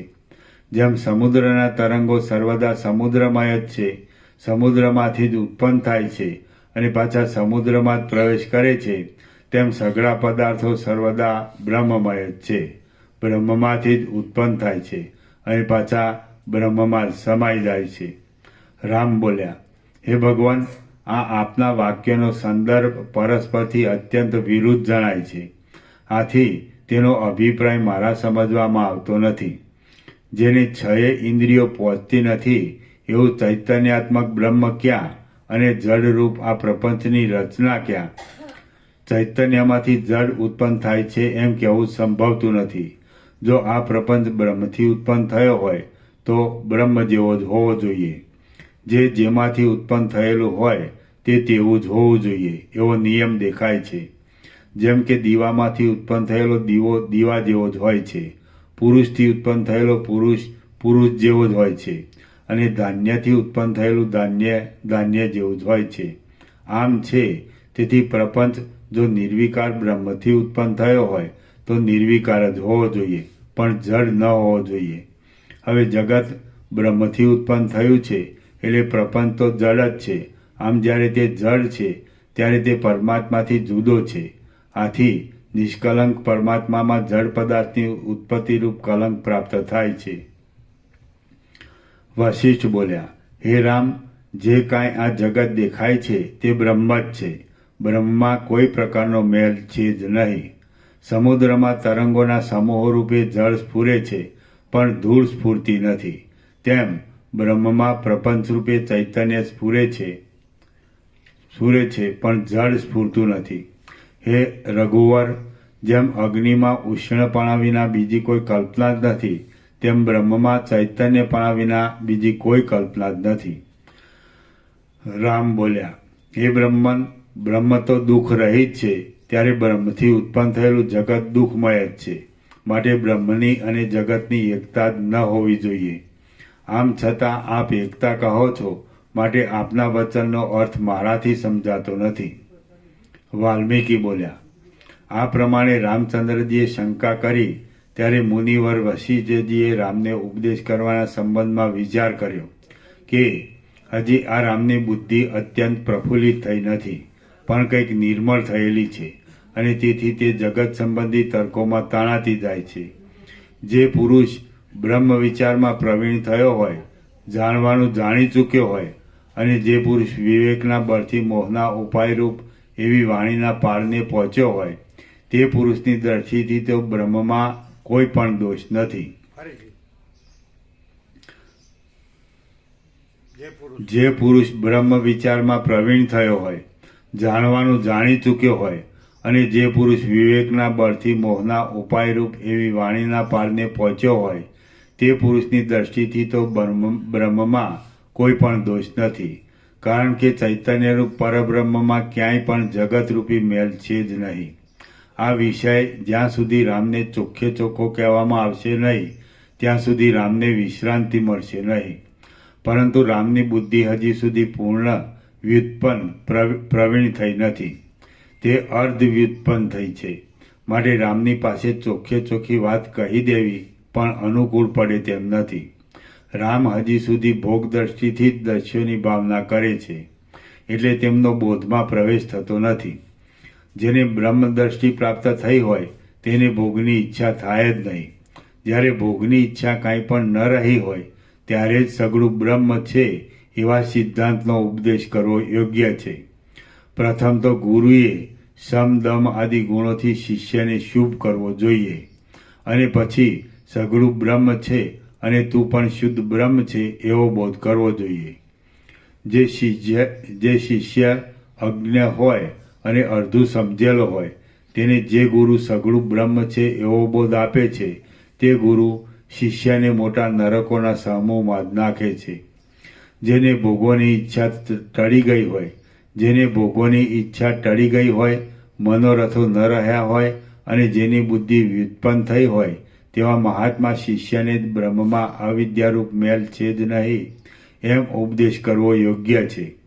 શિષ્યની બુદ્ધિની પરીક્ષા કર્યા વિના જે ગુરુ તેને બોધ આપે છે તે મૂળ બુદ્ધિવાળો ગુરુ જ જગતનો પ્રલય થતા સુધી નરકમાં પડ્યો રહે છે. અજ્ઞાનરૂપી અંધકારને તોડનાર પૃથ્વીના સૂર્યરૂપ મુનિશ્રેષ્ઠ વશિષ્ઠે એ પ્રમાણે વિચાર કરીને નીચે પ્રમાણે કહ્યું. વશિષ્ઠ બોલ્યા, હે નિષ્પાપ રામ, બ્રહ્મમાં પ્રપંચની કલ્પનારૂપ કલંક છે કે નહીં એ વાત તમે પોતાની મેળે સમજશો અને નહીં સમજો તો તે વિષય સિદ્ધાંતના સમયમાં નિર્વાણ પ્રકરણમાં તમને કહેવામાં આવશે, પણ હમણાં કહેવામાં નહીં આવે. હમણાં તો તમે એટલું સમજો કે બ્રહ્મ સઘળી શક્તિઓવાળું છે, સર્વવ્યાપક છે, અપરિચ્છિન્ન છે અને જે સર્વ છે તે હું જ છું. તમે કેટલાયક ઇન્દ્રજાળ કરનારા લોકોને જુઓ છો. તેઓ માયાથી વિચિત્ર ક્રિયાઓ કરીને સાચાનું ખોટું કરી દે છે અને ખોટાને સાચું કરી દે છે. તે જ પ્રમાણે આ આત્મા પણ માયાથી રહિત હોવા છતાં પણ માયાવી જેવો છે. તે મોટી ઇન્દ્રજાળ કરનારો છે. તે ગળાને લુગડું કરી નાખે છે, લુગડાને ગળો કરી નાખે છે. પથરામાં લતાને ઉત્પન્ન કરે છે, લતામાં પથરાને ઉત્પન્ન કરે છે. મેરુ પર્વતના સુવર્ણના શિખરમાં નંદનવન બનાવે છે, કલ્પવૃક્ષોમાં રત્નોના ગુચ્છો ઉત્પન્ન કરે છે અને ગંધર્વનગરમાં બગીચાની પેઠે આકાશમાં વાડી વાવે છે. તે ભવિષ્યના આકાશમાં કલ્પનાથી નગરપણું કરી દે છે. જેમ ગંધર્વનગરના રાજાના અંતઃપુરમાં તે ઘણી રાણીઓને લાવી મૂકે છે તેમ આકાશને નીલતાથી રહિત કરીને ધરતી પર લાવી મૂકે છે. જગતમાં જે કાંઈ છે, જે કાંઈ થશે અને જે કાંઈ થઈ ગયું છે તે સઘળું માણિક્યોથી બાંધેલી ભૂમિકાઓમાં પડેલા આકાશના પ્રતિબિંબ જેવું છે. પરમાત્મા પોતે જ માયાની વિચિત્રતા પામીને સર્વ દ્રશ્યરૂપે પોતાનો જ દેખાવ આપે છે. એટલા માટે સર્વ સ્થળોમાં સર્વ પ્રકારોથી સઘળું જગત સંપૂર્ણ રીતે સંભવે છે અને વાસ્તવિક રીતે એક જ વસ્તુ છે. તો હે રામ, હવે હર્ષનો, ક્રોધનો કે વિસ્મયનો અવકાશ જ ક્યાં રહ્યો? આથી ધીરજવાળા પુરુષે સર્વદા સમતાથી જ રહેવું જોઈએ. સમતાથી સંયુક્ત થયેલો જ્ઞાની પુરુષ કદી પણ વિસ્મય, ગર્વ, મોહ, હર્ષ તથા ક્રોધ આદિ વિકારોને પ્રાપ્ત થતો નથી. જો સમતા પ્રાપ્ત ન થાય તો આ દેશ કાળવાળા જગતમાં વિચિત્ર રચનાઓ જોવામાં આવે છે. જેમ સમુદ્ર યત્ન વગર જ પોતામાં તરંગોની રચના કરે છે અને ઉત્પન્ન થયેલી રચનાનો તે તિરસ્કાર કરતો નથી, તેમ આત્મા યત્ન વગર જ પોતાનામાં આ બ્રહ્માંડોની રચના કરે છે અને ઉત્પન્ન થયેલી રચનાનો તિરસ્કાર કરતો નથી. આથી સિદ્ધ થયું કે જેમ દૂધમાં ઘી રહ્યું છે, માટીમાં ઘડો રહ્યો છે, તંતુમાં વસ્ત્ર રહ્યું છે અને બીજમાં વડ રહ્યો છે, તેમ આત્મામાં સઘળી શક્તિઓ રહેલી છે અને તેઓ પ્રગટતા પામીને વ્યવહારમાં આવે છે. આ જે વ્યવહાર દ્રષ્ટિ કહી તે એક જાતની કલ્પના જ છે. વાસ્તવિક રીતે જોતા જગત તરંગોની પેઠે રચાયેલું જ નથી. માટે જગતમાં કોઈ કરતા પણ નથી, ભોગતા પણ નથી અને કોઈનો વિનાશ પણ નથી. કેવળ આત્મતત્વ સાક્ષી છે, નિષ્કલંક છે અને સમતાને લીધે કાંઈ પણ ગરબડ નહીં પામતા સર્વદા પોતાના સ્વરૂપમાં જ રહેલું છે. એ આત્મતત્વની સત્તાથી જ આ સઘળો પ્રપંચ બને છે. જેમ દીવાની સત્તાથી પ્રકાશ પોતાની મેળે જ થાય છે, જેમ સૂર્યની સત્તાથી દિવસ પોતાની મેળે જ થાય છે અને જેમ પુષ્પની સત્તાથી સુગંધ પોતાની મેળે જ થાય છે, તેમ આત્માની સત્તાથી જગત પોતાની મેળે જ થયું છે. આ જગત આભાસ માત્ર જ છે અને દેખાયા કરે છે એટલું જ છે, પણ તે બ્રહ્મની સત્તાથી જુદી સત્તાવાળું નથી. જેમ વાયુનું ચલન વાયુથી ભિન્ન નથી અને અભિન્ન પણ નથી, તેમાં જગત બ્રહ્મથી ભિન્ન પણ નથી અને અભિન્ન પણ નથી, પરંતુ અનિર્વચનીય, નિરૂપણ કરી શકાય જ નહીં એવું છે. જગત આત્માના સામીપ્ય માત્રથી પ્રગટ થાય છે અને તેના દોષોનો આત્માની વાસ્તવિક રીતે કાંઈ પણ લેપ નથી. તે છતાં આત્મા જાણે જગતનો કરતા હરતા હોય એમ આપણા અજ્ઞાનને લીધે જણાય છે. આમાં કેવળ એટલું જ સમજવાનું છે કે જેમ પુષ્પો જેવા તારાઓ આકાશમાં કોઈ સમયે પ્રકટ થાય છે, કોઈ સમયે થોડા પ્રકટ થાય છે અને કોઈ સમયે પ્રકટ થતા જ નથી, તેમ આત્મામાં આ બ્રહ્માંડો અજ્ઞાનના સમયમાં પ્રકટ થાય છે, જ્ઞાનની ઉત્પત્તિના સમયમાં થોડા પ્રકટ થાય છે અને જ્ઞાનની પાક દશાના સમયમાં પ્રકટ થતા જ નથી. જે પદાર્થ આત્માની સત્તાથી જુદી સત્તાવાળો હોય તેનો નાશ થવો સંભવે, પણ જે પદાર્થ આત્માની સત્તાથી જુદી સત્તાવાળો ન હોય તેનો નાશ થવો કેમ સંભવે? જે પદાર્થ આત્માની સત્તાથી જુદી સત્તાવાળો હોય તેની ઉત્પત્તિ થવી સંભવતી નથી, પણ જે પદાર્થ આત્માની સત્તાથી જુદી સત્તાવાળો ન હોય તેની ઉત્પત્તિ થવી સંભવે છે. માટે જો જગતને ઉત્પન્ન થયેલું માનીએ તો આત્માથી જ ઉત્પન્ન થયેલું અને આત્માથી જ સત્તા પામેલું માનવું જોઈએ. વાસ્તવિક રીતે જોતા જે પદાર્થની સત્તાથી જુદી સત્તાવાળો ન હોય તેની ઉત્પત્તિ માનવી પણ અયોગ્ય છે. એટલા માટે જગતની ઉત્પત્તિ થઈ નથી અને ઉત્પત્તિ કે નાશ નથી, એટલા માટે જગતની જુદી સ્થિતિ હોવી એ પણ સંભવિત નથી. આમ હોવાથી સમજવાનું એ છે કે બીજી કોઈ સામગ્રીથી નહીં પણ વાસ્તવિક સચ્ચિત સ્વરૂપના બળથી જ સર્વ પદાર્થોનો દેખાવ થાય છે. દેખાવ થતાં જ આત્માને તે પદાર્થોમાં અભિમાનનો ઉદય થાય છે. તે અભિમાન કાળે કરી દ્રઢ થાય છે અને તેનું દ્રઢપણું થતાં તરત જ લાખો સ્કંધોવાળું વિચિત્ર શુભાશુભરૂપ ફળોના સમૂહોવાળું અને ઘણી ઘણી શાખાઓવાળું સંસારરૂપી વૃક્ષ ઘણું વિસ્તીર્ણ તથા ઘણું ઉન્નત થાય છે. હે રામ, આત્માના બંધનરૂપ આ સંસારરૂપી વૃક્ષ આશાઓરૂપી માંજરોવાળું છે, દારૂણ દુઃખાદિક રૂપી ફળોવાળું છે, ભોગોરૂપી પલ્લવોવાળું છે, જરારૂપી ધોળા પુષ્પવાળું છે અને તૃષ્ણાઓરૂપી લતાઓથી શોભી રહ્યું છે. તેને વિવેકરૂપી ખડગથી કાપી નાખીને તમે જીવન મુક્ત થાઓ અને થાંભલાથી છૂટા થયેલા મોટા હાથીની પેઠે અહીં વિહાર કરો. શ્રી યોગ વાસિષ્ઠ મહારામાયણમાં સ્થિતિ પ્રકરણનો સર્વૈકત્વ પ્રતિપાદન નામનો સર્ગ 39મો સમાપ્ત. ઓમ ઓમ ઓમ. 492. પ્રસાદ આપી દો. પ્રસાદ આપો.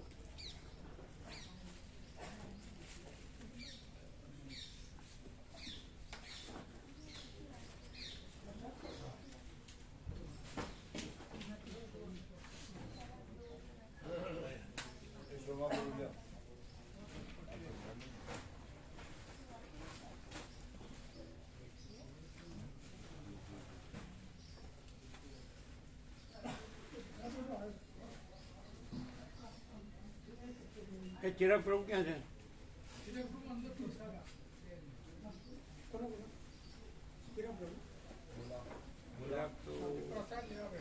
સારું, ચાલો તો રહેવા દો, એમને રહેવા દો. તમે આમાં જેને યોગ બાકી હોય લેવાના એ પૂછો. નવા યોગ વાસિષ્ઠ કોઈને બાકી છે લેવાના? નવા યોગ વાસિષ્ઠ લેવાના પેલા કાંતિ પ્રભુ સેવા લાવ્યા છે, લઈ લેજો. એ યોગ વાસિષ્ઠની સેવા લાવ્યા છે.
કોથળીમાં આપો.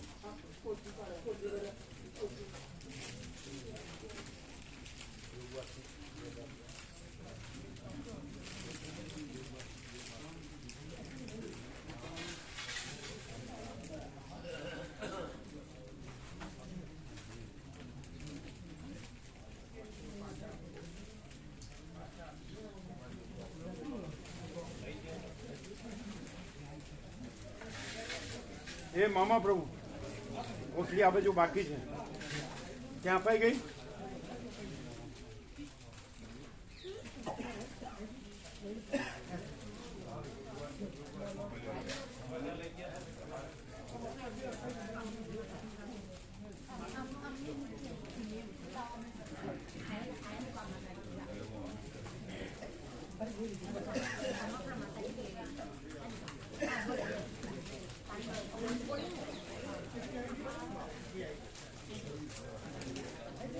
એ એમના નામમાં સેવા આવી તે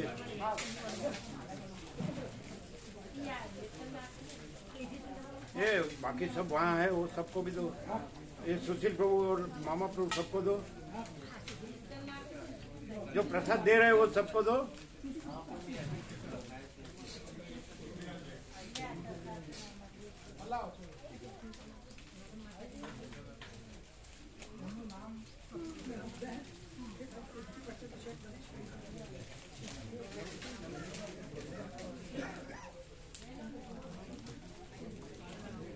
એ અહીંયા બાકી છે પ્રસાદ.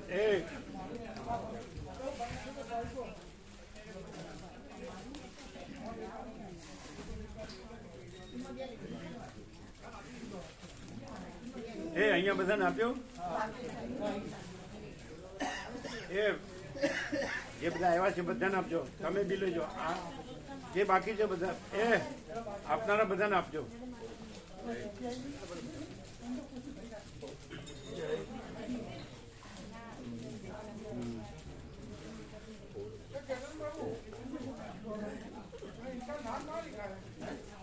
કાલે જવાનું છે ને, મળશે ને? એનું સોમવારે મળવાનું બરોબર. એને કહેજો કે પહેલાં અને પૂર્ણ છે એવું કીધેલું જ છે, અને આને તમે ખાતી શકશો. એને સંપૂર્ણ સાર છે, એકદમ યોગાશ્રીનો સંપૂર્ણ સાર સીધે સીધું અને તમે ખાશો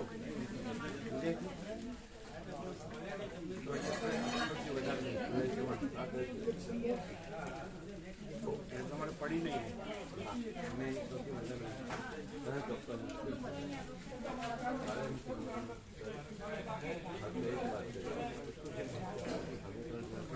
બીજા કોઈ બરોબર કહેવાય. પહેલાં તમારે આનું પ્રભુએ જોયેલું પૂર્ણ છે તમે કહેજો બરાબર.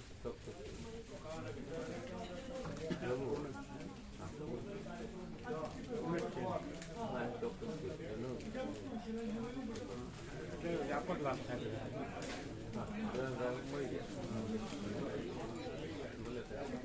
સંસ્થામાં જે આવે એને મળે અહીં તો અપાય જ છે. એના ભાવે છતાં અહીં લઈશું વધારે. એમ નથી કે છપાય તો પડી રહે, પડી નહીં રહે, અહીં વધારે લઈશું. તો વરિંદા માતાજીના વરિંદા માતાજી એમના દેવી 23 તારીખ મકર રાશિ છે ઉપર નામ સવાને જો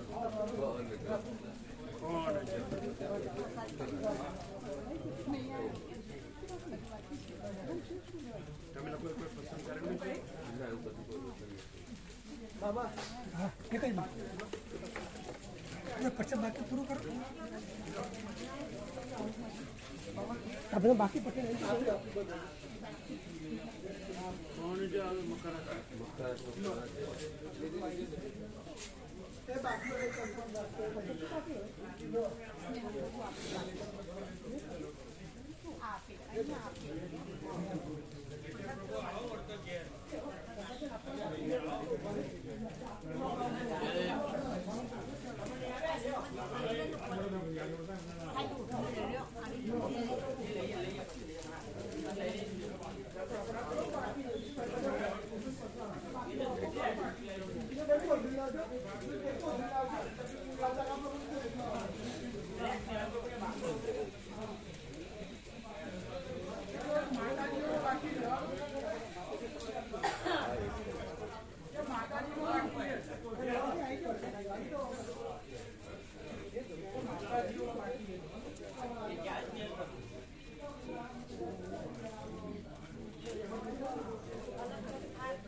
એક મિનિટ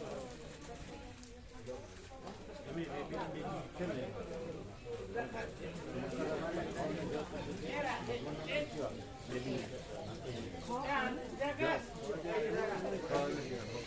મકરમાં ખાવાનું જવું મકર રાશિમાં હવે ને જય મને મને એવું કહ્યું મને જો ના હોય ના ના જોવું નહીં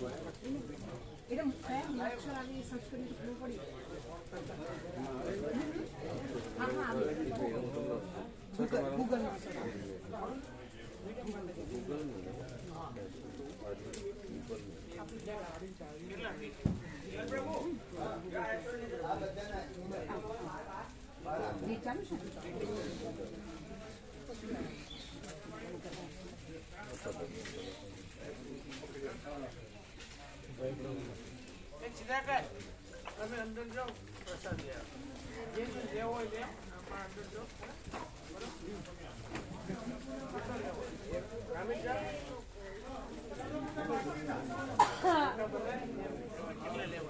જે પ્રમાણે જે ભાવ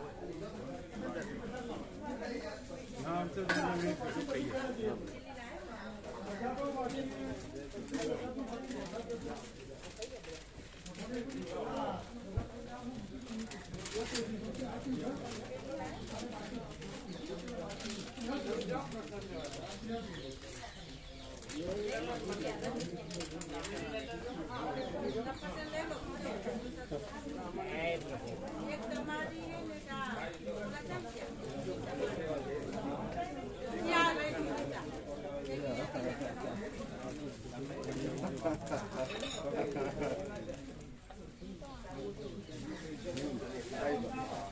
પક્કા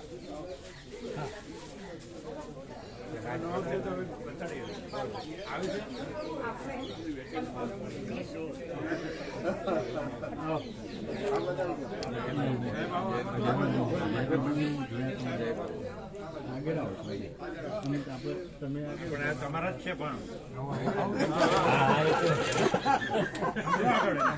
આગળ લ્યો પોતાના તારકા કર્યા વગર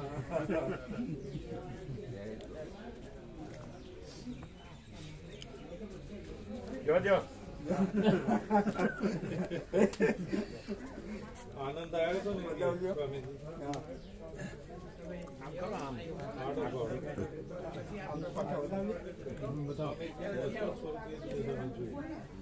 ના હોય આવું કે છે હમણાં બોલ્યા એમ નહીં સ્વરૂપ જે જૂનું ભૂતકાળનું એ જોયું એથી જોયું અમે જોયું એમ કે છે કે અમે સ્વામીજીનું અસલ સ્વરૂપ અમે જોયું એટલે એ દિવસે ને એ જ દિવસ એટલે ત્યાં સુધી ઢાંકી રાખ્યું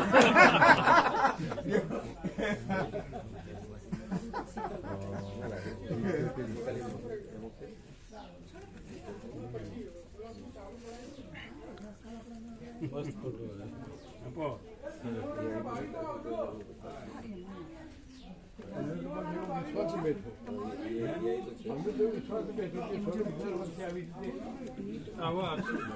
હવે 1 કલાકની વાત હતી એમાં લંગર ના હવે તો 9 વાગ્યાથી રાત્રે 9 વાગ્યા 1 કલાકની જ વાત આવો હતી કોઈ છૂટછાટ નહીં.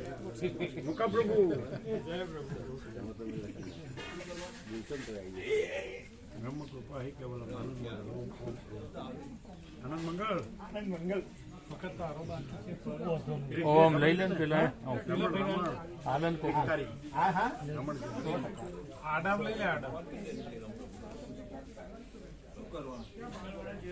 એ તમારા ગ્રુપમાં નવું પ્રિન્ટિંગ આવ્યું યોગ વાસિત લેવાનું છે ને લઈ લીધું આવ્યા હતા ને પેલા એ વખતે લઈ ગયા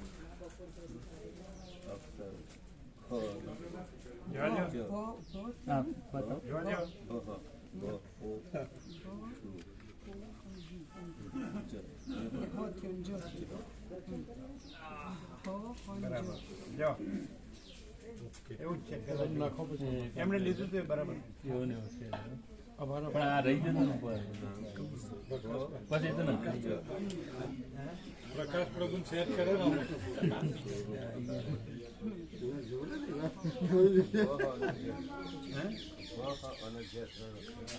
છે કે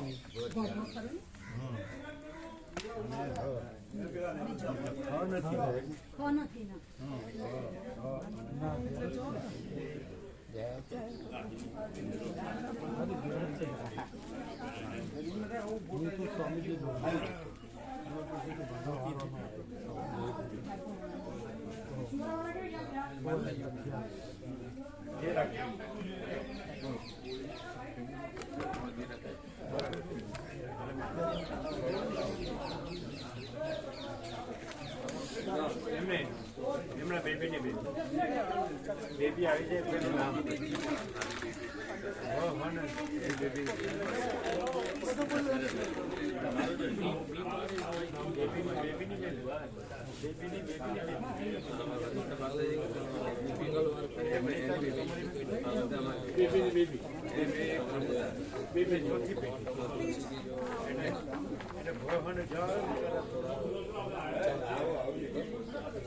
साथ रहेगा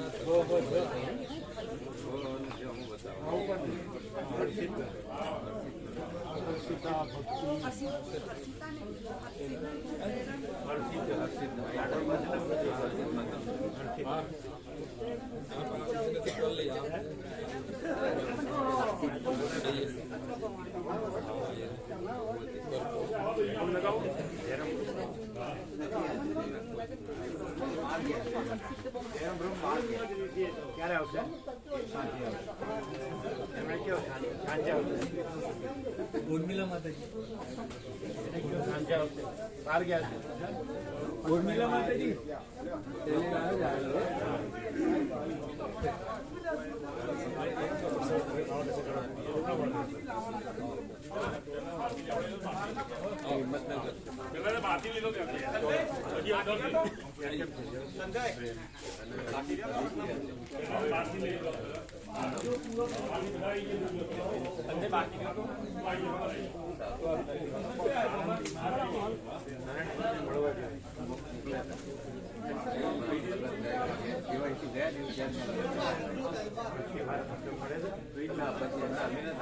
बात करे कि फोन पर बात नहीं थी પછી એમને આનંદ કે આ કેમ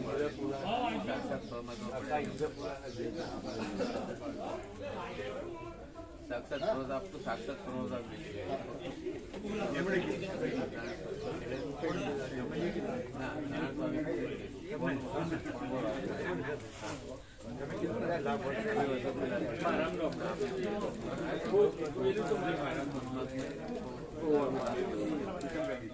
એમના શબ્દો એક્ઝિક્યુટ કરશું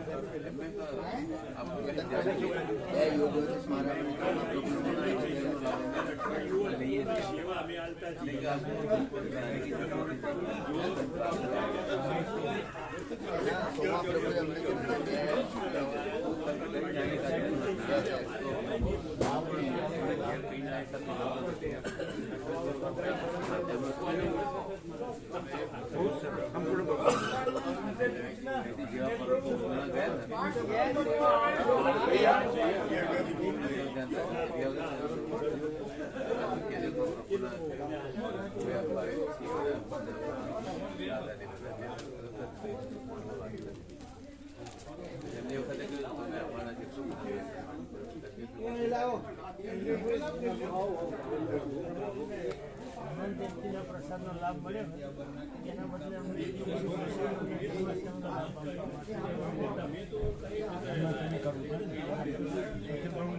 हाँ बुलाते हैं और सुनो आप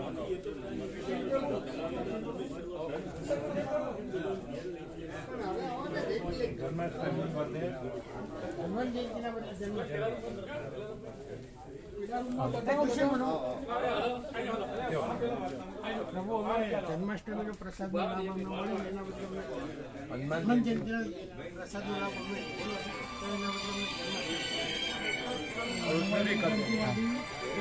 जन्माष्टमी बर्थडे प्रोग्राम हनुमान जयंती है उसके बदले जन्माष्टमी कर बोलो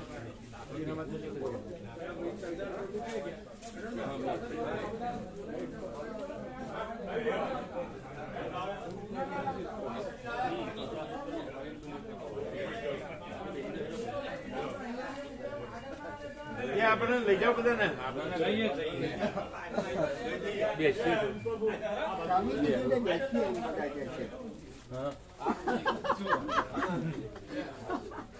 પ્રભુ રોકાવાની વાત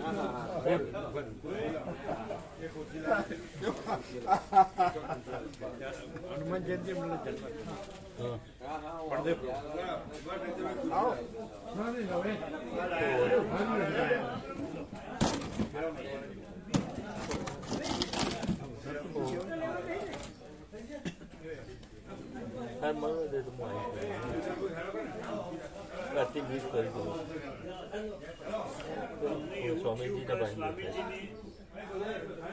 પ્રસાદ લો પ્રસાદ લો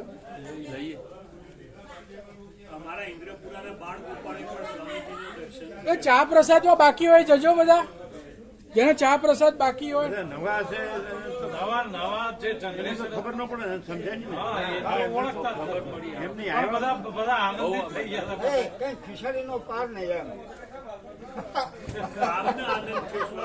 ના પણ નાના બાળકો પણ છે એ તો આખું જે પહેલેથી જે બધા અનુભવ્યું હોય એ અનુભવ્યું એટલે ખબર ન પડે હા, એમને ખબર જ તો હજી ખબર તો આ આગ્રહ એટલા માટે હતો.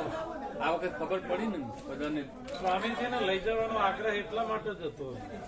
શાબ્દિક રીતે તો એમનો પરિચય હતો જ વાતોથી કે આજના સ્વામીજીનું વ્યક્તિત્વ દૂરને પણ તો હજી એક વારમાં ક્યાંથી ખબર ના, પડે ના, દર વર્ષે. છો ને એક વખત સ્વામીજી એક વાર પણ ના પડે.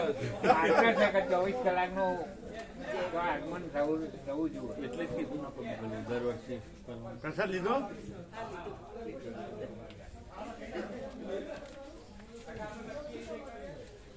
એક વારમાં ક્યાંથી ખબર પડે હા, એટલે તો આવું એક વાર મત નહીં ચાલે. 12 મહિને એટલા માટે અને એક વખત એમ નથી અને સમય મોટો વધારે એ રિપીટ કરવું પડશે જન્માષ્ટમીમાં લખી દઈએ ને હનુમાન જયંતિમાંથી કાઢીને જન્માષ્ટમી કાયમ હા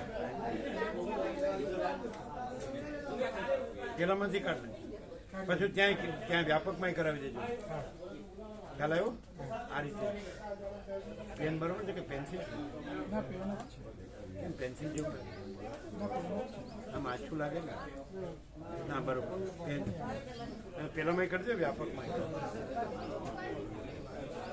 હે ને રમણ જયંતિ છે 30મી રમણ ભગવાનનો વ્યાપક વાર્ષિકોત્સવ એમાં શિવર રામજી પ્રવણચંદજી પંકજ પ્રભુ એમના બાળકો પણ એમના એ શિક્ષક છે તો 125 એમના બાળકો પડાવવાના પછી અહીંયા એક સ્કૂલ છે તો શિવરના મહેશ પ્રભુ એમાં આચાર્ય છે એના બાળકો પણ 100 આવવાના પછી વિવેક પ્રભુના બાળકો પણ 125 આવવાના એટલે લગભગ 350 બાળકો પણ આવવાના છે એટલે તમારા બધા બાળકો પણ લાવો રમણ જયંતિ એટલે તમારે સાધન મોટું કરવું પડે બધા રમણમાં બધા બાળકો પણ આવવાના છે 300 3 સ્કૂલના તો એ લોકોને વધારે અનુભવ થશે કારણ કે સવારે 7 વાગે આવે દરેક ભગવાનના વ્યાપક વાર્ષિકોત્સવમાં 8 છે આપણે પત્રિકા છે ને 8 છે તેમાં હવે રમણનો આવશે નૂતન વર્ષાભિનંદન થઈ ગયું હવે રમણ પેલા આપણે 3 જ કરતા હતા એક નૂતન વર્ષાભિનંદન એક 17/5 અને એક વ્યાસ પૂર્ણિમા એટલે બધા અહીંયા 8 કર્યા પહેલા 17 કર્યા હતા પણ 8 કર્યા આવે તેમાં હવે રમણનું છે નૂતન વર્ષાભિનંદન પછી આ રમણ તેમાં 350 બાળકો આવવાના એટલે તમારા બધા બાળકો લાવો તો આ એને સવારે ચાપડી નાસ્તો થાય 7 વાગ્યા પછી 9 થી 11 એને આ પ્રકાશનો લાભ મળે 9 થી 11 એટલે એને પાકો પરિચય થશે પાકો હા વહેલા આવી જાય પાકો અનુભવ થશે એમ એટલે આવો અવસર છે ને એ દુર્લભ હોય છે લાઈફમાં જીવનમાં એટલે કારણ કે રમણ છે એમને 16મે વર્ષે આત્મ સાક્ષાત્કાર થયો બાળ વયમાં રામે 16 વર્ષની વયે જ વસીઠને સાંભળે છે. 16 વર્ષની વયે યંગ, સમજાય? એટલે બાળકોને માટે ખાસ છે. કોરી સ્લેટ કહ્યું ને તમારામાં, હા, એટલે એમાં સીધો જેને પ્રકાશ થઈ જાય, બીજું કઈ આડું ન આવે. સમજાય કે નહીં? 350 બાળકો તો આવવાના છે. બાળકો ગોઠવો વધુ અને સાથે બધા આવો એટલે કઈ મોટા બી બધા આવી શકે. સમજાય? એ દિવસે બાળકો વધારે આવવાના છે. એચા પ્રભુ તમારે પ્રાથમિક છે શું છે? નામના જ છે ને બાળકો? કેટલા એમાં કેટલા છે? 100 આવી શકે. 200 કે એવું ગોઠવ્યું ને? બસ ગોઠવ્યું. બસ થી થાય ને? હા, 2 બસ થાય. એમાં મોટા આવી જાય ને? હા, મોટા આવી જાય. કારણ કે એ રમણને બાળ વયમાં જ આત્મ સાક્ષાત્કાર થયો છે. એટલે શુદ્ધાત્મા હોય ને, બાળક શુદ્ધાત્મા હોય એટલે એમના વિશે સાંભળે તો એમને ખબર પડે કે આપણે પરમાત્મા છીએ. આપણે જેમ આપણે વસ્ત્ર નથી એમ આપણે દેહ નથી, આપણે પરમાત્મા છીએ. સીધું જ, કારણ કે બીજું આડું આવ્યું ન હોય. સમજાય? હા, એટલે શુદ્ધાત્મા હોય ને એટલે સીધું એને થઈ જાય કે આપણે જેમ આપણે વસ્ત્ર નથી. ગીતામાં કૃષ્ણે કીધેલું છે અર્જુનને, ગીતામાં કે દેહને વસ્ત્રની ઉપમા આપી છે. દેહને વસ્ત્રની ઉપમા આપી છે. એટલે આપણે દેહરૂપી વસ્ત્ર નથી, પણ અંદર આપણે ચૈતન્ય રૂપી પરમાત્મા છીએ શોર્ટમાં. તો આ એને જેમ કે પાઠ્યપુસ્તકનો અભ્યાસક્રમ હોય તો પછી કેમ પ્રાથમિક, માધ્યમિક, ઉચ્ચતર, ગ્રેજ્યુએટ, પોસ્ટ ગ્રેજ્યુએટ, પીએચડી, તો સીધું પીએચડી.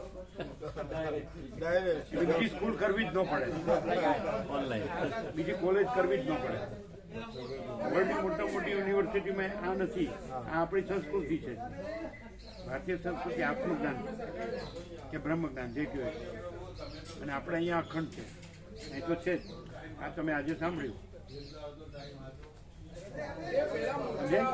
એને સીધું જાણવા મળે. રમણે જે અનુભવ્યું 16 વર્ષની વયે, રામે પણ વસીઠથી અનુભવ્યું 16 વર્ષ. આ 16 વર્ષની વયે સાંભળે છે રામ. 16 વર્ષ જ ત્યાં છે.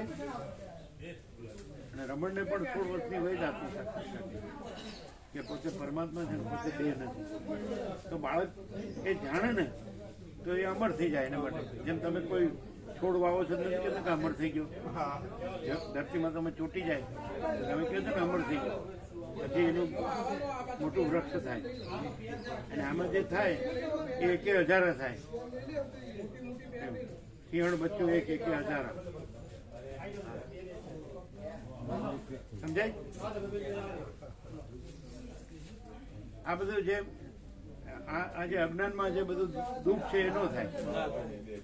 અજ્ઞાનનું દુઃખ ન રહે. વસીઠે કીધું રામને કે દુઃખ 3 કાળમાં નથી. અમારો આખરી ઉપદેશ છે. એ કઈ રીતે? તમે તમને દેહ ન જાણો માનો અને પરમાત્મા જાણો તો દુઃખ 3 કાળમાં નથી. પણ તમે તમને દેહ માનો છો એનું બધું દુઃખ છે. સમજાયું છે? દુઃખમાં સમજાયું નથી. દુઃખી છે, પોતાનો દેહ માને છે. અને કઈ રીતે દુઃખ 3 કાળમાં નથી? પોતે પરમાત્મા. દુઃખ જતું નહીં, પરમાત્મામાં દુઃખ છે જ નહીં. વસ્ત્રને કાંઈ પણ થાય, નવું હોય કે જૂનું હોય કે ફાટી ગયું કે, પણ એ પોતે નથી. એમ દેહને કાંઈ પણ થાય પણ પોતે એ નથી. એટલે પોતાને નથી થતું, ચૈતન્યને નથી થતું. એટલે આ વિવેક એને થઈ જાય. પાછો બધું આવવાના.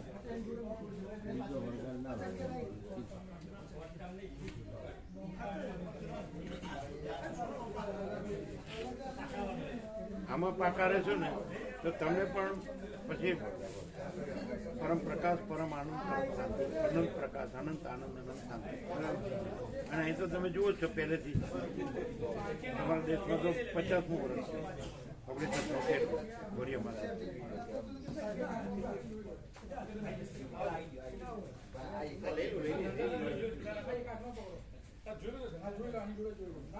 દરેક બાળકના મા બાપ એને આવવા જવાની ફી તો આપે જ, બસ ભાડું તો આપે જ ને. તો કાંઈ કોઈને કોઈનામાં તો ભારરૂપ નથી થવાનું. પછી અહીંયા સવારે ચાપણી નાસ્તો, પછી બપોરનું ભોજન પ્રસાદ, પણ એને 9 થી 11 નો લાભ મળે તો એ મેં બધા આવે છે એ દિવસે ઘણો અહીંયા જગ્યા નહીં હોય. તમે લોકો લાભ લેજો રમવામાં. તમે એમ માનો છો કે ના અમે એકલા જઈએ અને બેસીએ, પણ એના કરતાં વ્યાપકમાં વધારે ભાવનો ઉદય છે. આપણે કે ભાઈ બધાના હૃદયમાં પરમાત્મા છે. આપણે એકલા જ નથી, અનંત વ્યાપક છે. આ સૂર્યપ્રકાશ કેવો છે? બધે ભરેલો છે. એવો પરમાત્માનો પ્રકાશ બધે ભરેલો છે. એવો અનુભવ થાય. સંકુચિત ભ્રાંતિ દૂર થાય દેહનું, પછી અદ્રશ્યનું, પછી હું મારાનું, એ બધું ઓગળી જાય અને આખો પ્રકાશ અનુભવાય. અનંત ચૈતન્ય પ્રકાશ, અનંત ચૈતન્ય શાંતિ.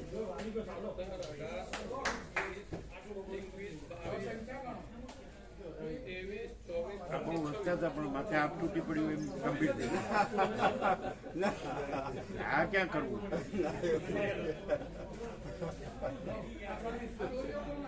અને આ સરળમાં સરળ વાત, આખું જીવન સરળ થઈ જાય. બાળપણથી જાણ્યું હોય કે આપણે પરમાત્મા છીએ, ચૈતન્ય છીએ, આપણે દેહ નથી, તો એને દેહનું દુઃખ લાગે છે. આપણે નથી કાંઈ પણ થાય આપણને દેહને કાંઈ પણ થાય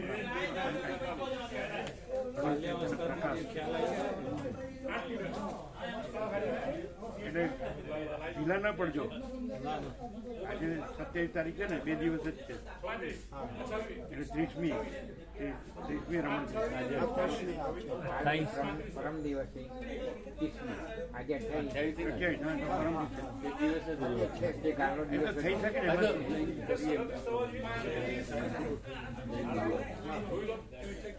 કોઈ બાળક રહી ન જાય ગામમાં. એટલે તમારા આખા ગામમાં છે ને પરમાત્માનો પ્રકાશ, પરમાત્માનો આનંદ, પરમાત્માની શાંતિ કાયમ થઈ જશે. કારણ કે બધાના હૃદયમાં પ્રગટવાસ થઈ જાય ને. આજે આવરણ હટી જાય અજ્ઞાનનું, આ દેહાધ્યાસનું, આ દેહ હું છું એ અજ્ઞાન હટી જાય. પરમાત્મા જ્ઞાનથી અજ્ઞાન ના થાય. આ પ્રસંગ હમણાં થયો આપણા જે એટલે એ બધું પાછું એના લીધે ઘણો ફેર પડે. અને આ તો એકદમ પૂર્ણ, એટલે એમાં આમાં આવશે ને એટલે પૂર્ણ પ્રકાશ એના લીધે આવું ને આવે. આ તો નજીક છે, 1.5 કલાકમાં આવી જવાય. તમે 5:30 નીકળો, 7 આવી જતો. અને એક વખત આવે આખા જીવનનો લાભ. એક વખત આવે તો આખા જીવનનો લાભ અને આખા ગામનો લાભ. કારણ કે આખી વસ્તુમાં બાળકો છે, અને એટલે પછી આખું પાછળનું તમારું જનરેશન પરમાત્માનું જનરેશન થઈ જાય.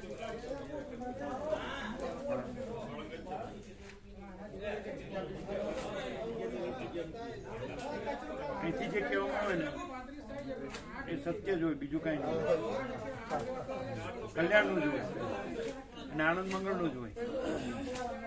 અને જે બધા દુઃખો છે દેહાધ્યાસના જ છે, દેહાભિમાન એ નથી એમ ખબર પડી જાય એટલે એના દુઃખના કારણો નીકળી જાય.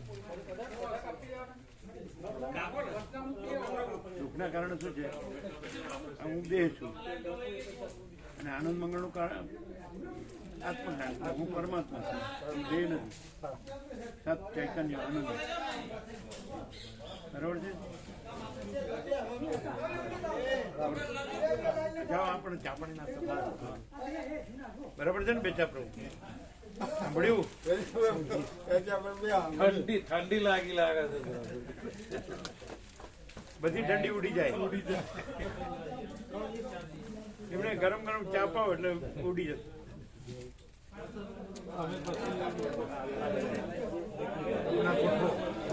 છૂટકો નહીં. આ ચૂકવા જેવું નથી. આજ નીકળવાની જગ્યા છે.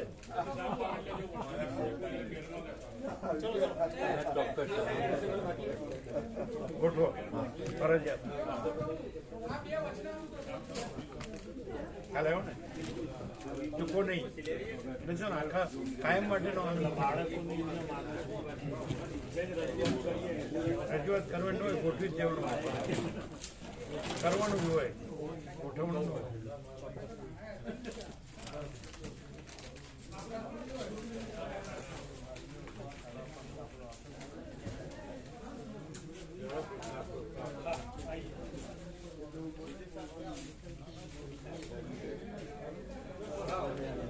वो कांतीपुर का लिख लिया बढ़ दे तो नहीं ये कांतीपुर हाँ सेवा लिख लिया हाँ लिख फिर वो विजय प्रभु का कर दिया था ना हाँ लिया महेश प्रभु ने हाँ लिया हाँ लिख हाँ नाम लिखा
ફરવા જેવું છે ચૂકતા નહીં.